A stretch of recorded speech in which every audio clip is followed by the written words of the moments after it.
Hello dear students, so here today we are talking about the 18 electron rule.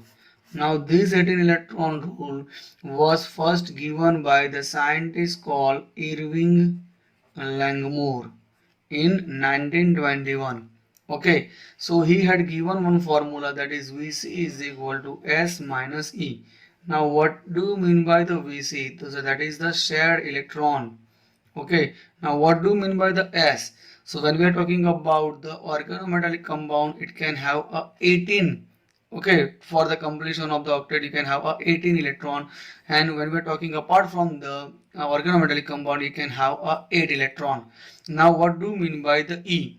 So the number of electron required for the completion of the outer shell, so that is known as E. So now let us understand this terminology by one example. Suppose if we are having NH3 molecule.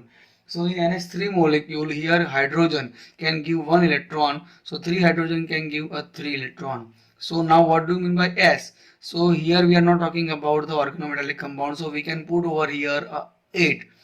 Now what do you mean by the E? So in E you can have what we can say the number of electron required for the completion of the outer shell. So in nitrogen we can have the structure like this, that is a 2 5. So you can put over here, that is a 5. So this is the formula for the Irving Langmuir formula for the calculation for the 8 electron or octet electron or 18 electron. Now let us understand by one more example, that is NiCO4. When we are talking about the NiCO4, so in NiCO4 nickel, or we can say the nickel is a metal, and CO, that is our ligand. So the CO will give the electron to the metal atom. So here we are having 4 CO. 1 CO can give 2 electron. So here we are having a 4 CO, it can give a 8 electron. So here we are having a metal carbonyl, so we can put down over here 18. Here we are having a nickel, that is having an atomic structure, that is a 4s2 3d8. So here we can have a 10 electron. So by that way you can calculate the 18 electron rule, or we can put down over here the number of share electron.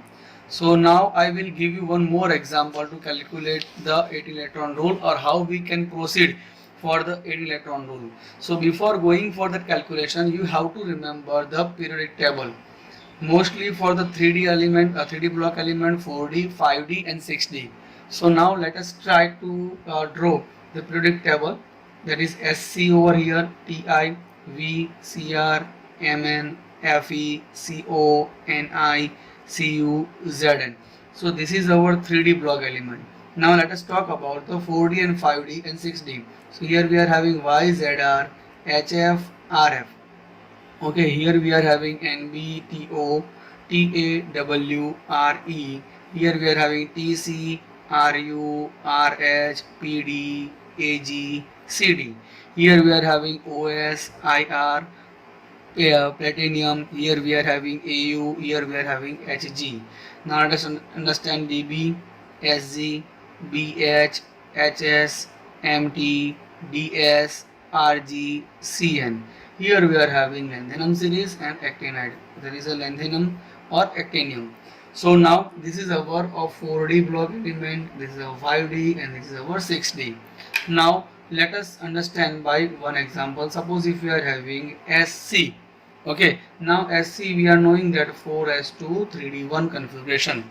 So the outermost orbital electron, that is a 3 electron. By increasing 1 electron from here, that is 3, 4, 5, 6, 7, 8, 9, 10, 11, 12. So in examination you can ask, or you may be asked so many examples regarding the metal carbonyl as well as the organometallic compound. So you must have to complete, or you must have the knowledge of the these 3D, 4D, 5D, 6D elements. Now let us understand by example. Suppose if you are calculating about the nickel, whether it is a following a total valence electron 8 electron rule or not. So in examination you are given a four example. So they can ask that which of the following is following the 8 electron rule, or which of the following is not following the 8 electron rule. So you have to calculate the total valence electron. So now in nickel CO4, when we are talking about the total valence electron, so nickel in outermost orbital we can have a 4s2 3d8, so that is a 10 electron. So you can put down over here 10. 1 CO can donate 2 electrons, so 4 CO can donate 8 electrons, so it can follow the 18 electron rule. Okay, now let us take one more example, FeCO5. So in Fe you can have a 8 electron, so you can put down over here 8. Here we can have a 10 electron. 1 CO can donate 2 electron, the 5 CO can donate a 10 electron, so we can have a 18 electron rule from here, 18 electron. Okay, so now let us take one more example, that is CrCO6. So when we are talking about the total valence electron, Cr can donate a 6 electron. Okay, CO can donate 2 electrons, 6 CO can donate a 12 electron, so you can have a 18 electron rule. Okay, so by that way you can learn a 18 electron rule. So it is very easy to remember this series, but when we are talking about this series, you must have the knowledge about the in which family they belong. Suppose when we are talking about the NiCO4, suppose in examination you can ask that is the palladium CO4. Okay, so you can have the knowledge that the suppose palladium that unders for the nickel family. So when we are talking about the total valence electron, it is always following the nickel. So you can have a 10 electron from the palladium and 8 electron from the CO, so you can have a 18 electron. Suppose for about Fe, suppose in examination you can ask that question, suppose OSCO5. Okay, OSCO5. So you can have the knowledge about the OS, that is osmium, that unders the Fe family. So you can have 8 electron from the OS and 10 electron from the CO, so you can have 18 electron. Okay, so now if we are having suppose what we can call as a CrCO6. So now if we are having W, suppose let's say WCO6. So total valence electron, when we are talking about the WCO6, so W can donate a 6 electron and 12 electron from the carbonyl group, so you can have a 18 electron rule. Now when the question arises, why we are always talking about the 18 electron rule? Okay, so as we know, this is for the metal carbonyl compound and especially for the d block elements. So for the d block element, they can use a 3 orbital, namely that is S, D and P. So in S orbital you can fill 2 electron, in D orbital you can fill a 10 electron, in P orbital you can fill a 6 electron. So the summation of these three you can have a 18 electron. Okay, so the compound which we are following here, 18 electron rule, they are highly stable compound. Okay, they are stable. Now when they are stable, they are what we can say a less reactive. Okay, stability and reactivity in chemistry, that is the inversely proportion. The more stable compound, the less will be the stability. Suppose if any compound, let's say one compound over here, suppose MnCO5. Okay, if this MnCO5, when we're talking about the total valence electron Mn, so we can have a 7 electron, 10 from the carbonyl group, 5 carbonyl group, so you can have a 7 electron compound.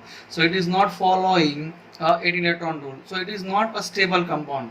But when we are talking about the dimerization of this compound, that is Mn2CO10, so this is a stable compound. In theory we can learn how it is stable and how this Mn2CO10 can have a metal-metal bond. So that is a calculation for the how to calculate the metal-metal bond. So in our future video we can have a MnCO5 or Mn2CO10, how it is stable. Okay, so now let us understand one more terminology for the calculation of the total valence electron. So there is a one more terminology, this is for the EAN. Now what do you mean by the EAN? So that is effective atomic number. Now what do you mean by the effective atomic number? Okay, this effective atomic number was first formulated by the scientist called N. Sidgwick. Okay, N. Sidgwick in 1923.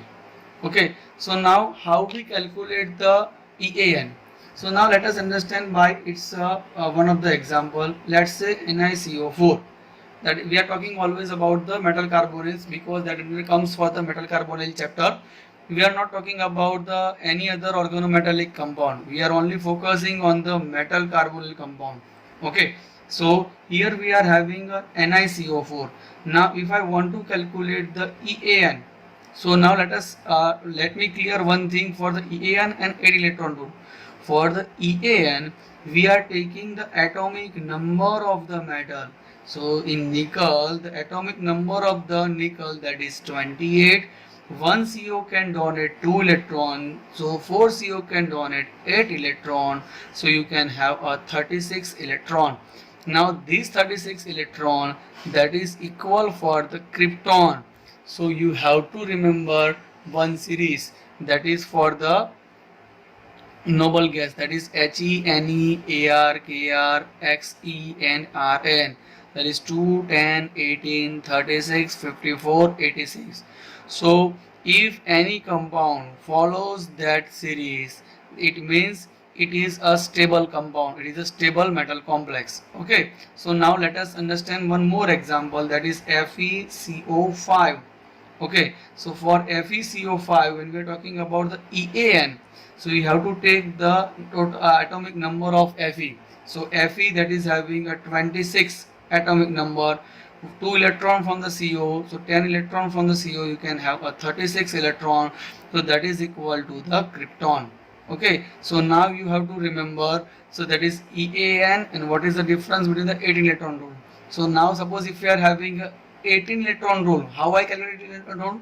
So in total valence electron, so if you are having a nickel, when we are talking about the nickel, so it is having a 4s2 3d8 structure, that is 2 plus 8, that is a 10 electron, and once you can donate a 2 electron, so you can have 8, so you can have a 18 electron. Okay, so in the 18 electron rule, we are considering about the outer shell electron, that is 4s2 3d8. Okay, now let us take one more example for the total valence electron for the FeCO5. Now when we are talking about the 18 electron rule, you are having a structure, that is 4s2 3d6. So 2 plus 6, that is 8 electron from here and 10 electron from the CO, so you can have a 18 electron. So in the many of the cases, the 18 electron rule is very much famous as compared to the EAN, but you can have that idea. Okay, so I am giving you one example, or I am giving you one homework to calculation for the IR. Suppose we are having a Fe. Sorry. Now when we are talking about the what we can say, the MoCO6. Next one, suppose if we are talking about the RuCO5, and the last one, that is platinum CO4. So this is your homework for the calculation of 18 electron rule as well as the EAN for this molecule. Okay, so by that way you can calculate the 18 electron rule and EAN. Thank you for watching it.